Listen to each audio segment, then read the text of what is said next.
Ceux qui lèvent les yeux vers le ciel sont les premiers à remarquer un phénomène inhabituel. Les étoiles semblent briller plus intensément et s'agencent pour former de nouvelles constellations. Résonne alors le battement de tambours primitifs, de plus en plus fort, tandis que l'air se met à crépiter d'énergie céleste. Enfin, l'ost apparaît dans un éclat de lumière intense.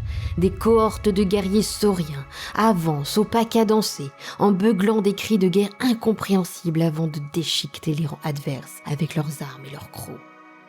Le sol tremble sous la charge de monstres titanesques qui portent sur leur dos des engins aussi mystérieux que redoutables. Ceux qui tentent de fuir sont bloqués par des hordes de tirailleurs furtifs et des prédateurs volants. Toutes ces créatures sont coordonnées par des seigneurs de guerre, montés sur des bêtes terrifiantes et par des mages qui tirent leur pouvoir du cosmos. Telles sont les armées des séraphons, et rares sont les adversaires de taille à affronter leur colère. Le terme séraphon se réfère à plusieurs sous-espèces de lézards bipèdes. Ils ne naissent pas de façon ordinaire, mais émergent des bassins au liquide mystique de leur temple doré. Les plus nombreux sont les skinks, de petites créatures dotées d'une intelligence développée et d'une grande dextérité. Ils sont secondés par d'énormes animaux crocodiliens, appelés croxigores, à l'intellect limité, mais à la force inépuisable. La caste des guerriers est composée de saurus, des soldats robustes et disciplinés, nés pour se battre. Au sommet de la hiérarchie des séraphons se trouvent les slanes. Ils ont les corps d'amphibiens bouffis, toutefois leur maîtrise de la magie est inégalable. Même toute une cabale de sorciers aura du mal à vaincre un slan en combat magique. Les slanes ne sont pas uniquement des mages de talent. Ils sont le dernier lien entre les séraphons et leurs créateurs mythiques, les anciens. Même les dieux ne savent que peu de choses à leur sujet, en dehors du fait que les anciens avaient des plans précis pour le cosmos. Il revient aux slanes d'interpréter ce grand plan afin que chaque action entreprise par la race des séraphons vise son accomplissement. Les séraphons sont actifs depuis longtemps dans les royaumes mortels. Les palais et les universités d'Azirheim sont décorés de fresques datant de l'âge des mythes qui dépeignent des guerriers reptiliens auréolés de lumière stellaire. Au début de l'âge de Sigmar, beaucoup de ceux qui rencontrèrent les séraphons pensèrent qu'il s'agissait de manifestations d'Azir, un peu à la façon des Stormcast Eternal, car ils venaient des cieux sur des piliers de lumière. La vérité est plus complexe. Les séraphons sont des créatures de chair et de sang, mais de la magie céleste coule dans leurs veines. Les premiers d'entre eux vivaient sur des vaisseaux temples, au milieu du vide éthérique.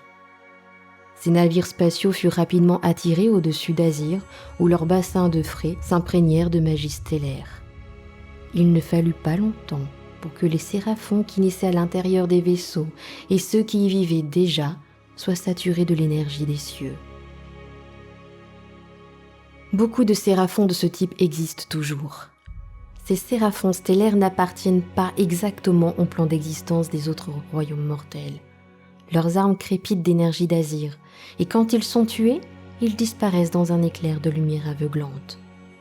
Ils se servent des portails ésotériques à bord de leurs navires spatiaux pour frapper avec précision. Ce sont les slanes qui lient l'essence des séraphons stellaires à leur corps reptilien. Beaucoup de Star Masters peuvent ainsi invoquer des guerriers depuis les vaisseaux de temple d'un simple geste.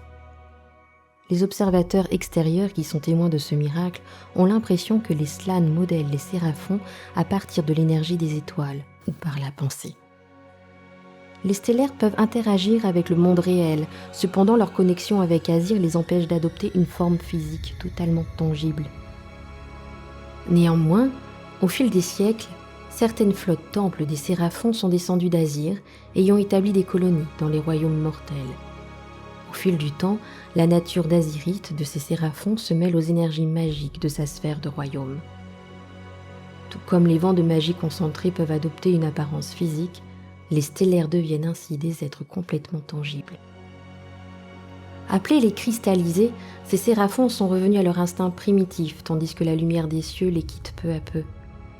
Des jungles épaisses se développent autour de leur cité-temple, leur croissance étant accélérée par les ondes de pouvoir étranges qui émanent des machines créatrices de royaumes répartis sur leur domaine. Même s'ils n'ont pas la maîtrise de l'espace et du temps propre aux stellaires, les cristallisés font preuve d'une fureur primale qui compense largement cette lacune.